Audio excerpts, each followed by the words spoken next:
अस्सलाम वालेकुम गाइस। जैसा कि आज मैं आपको बताऊंगा कि घड़ी एसी का फोर वे वाल्व कैसे तब्दील करते हैं। तो इस वीडियो में आपको मैं सिंपल और आसान तरीके से बताऊंगा आप इसका फोर वे वाल्व कैसे चेंज कर सकते हैं, कैसे चेंज करना है इसे।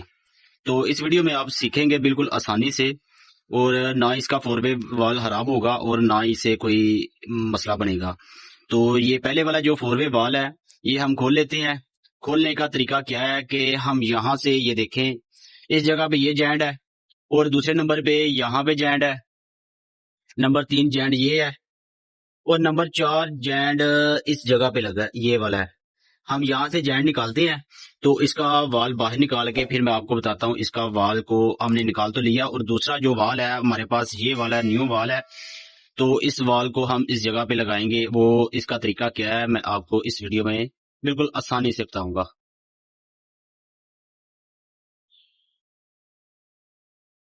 यहाँ से हमने इसके वाल जो है, यहाँ से हल्की खोल के इसकी गैस सारी खारिज कर दी है। इसमें अब गैस नहीं है, बिल्कुल जीरो हो चुकी है गैस। तो तभी जाके हम इसको गैस बत्ती से इसका जैंट जो है ना वो निकालेंगे।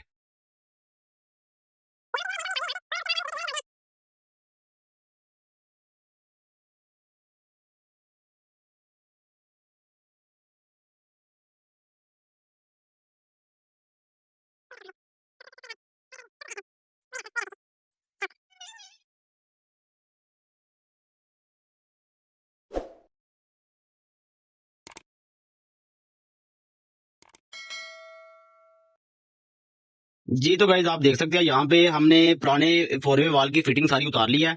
यहाँ से पैप एक एक उतार के हम यहाँ पे लगा रहे हैं। तो पैप के कनेक्शन आप देख सकते हैं यहाँ पे किस तरह से ये बेंड बना है पैप का। तो इसलिए हम एक एक करके उतार के लगा रहे हैं, ताकि हमें भी आसानी रहे और आपको भी, देखने वालों को भी आसानी महसूस हो। तो ये देख सकते हैं, ये पानी है, ये पानी, ठीक है। तो फोर वे वाल जो है पानी के बीच में जो है ना डूबा हुआ है। यहाँ पे देख सकते हैं फोर वे वाल बिल्कुल पानी के बीच में है। तो इसके जो जॉइंट कनेक्शन है, यहाँ से हमने जिस जगह पे टांका लगाना है वो एरिया हमारा बस बाहर है। बाकी जो इसका वाल है जो अंदर से काम करता है, वो सारा पानी के बीच में है। तो पानी के बीच इसलिए रखते हैं क्योंकि इसके अंदर प्लास्टिक के जैन और प्लास्टिक के वो रॉड होते हैं, जो इसके हीट और एंड कूल पे कन्वर्ट करते हैं। अगर प्लास्टिक को थोड़ा सा भी वो सेक लग जाए या गर्म हो जाए प्लास्टिक, ये जो वाल है, तो वो खराब हो सकता है। तो इसलिए इसे पानी के बीच में रख के इसे टांका लगाना चाहिए, ताकि ये फोर वे वाल जो है खराब होने से बच सके। तो यहाँ पे देख सकते हैं हमने यहाँ पानी के बीच में रखा है, और यहाँ इस जगह पे हम टांका लगाने लगे हैं। टांका लगा के फिर आपको बताते हैं तो टांका हमने कैसे लगाया है।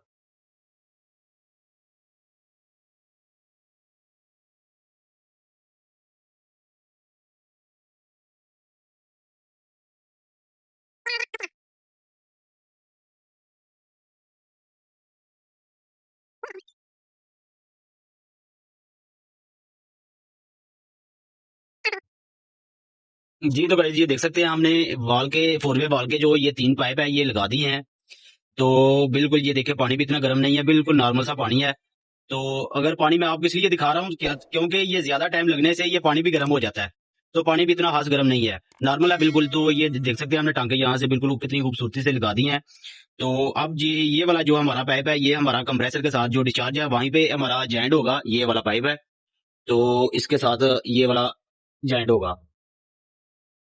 तो अब जो है हम इसे वाल को उसी जगह पे लगा देते हैं जहां से हमने पहले वाला उतारा है।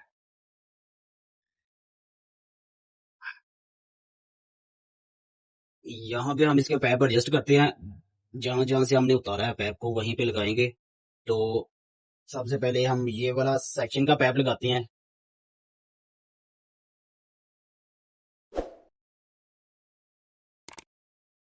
ये वाला। उसके बाद दूसरा हम यहाँ पे ये सेक्शन लगाते हैं,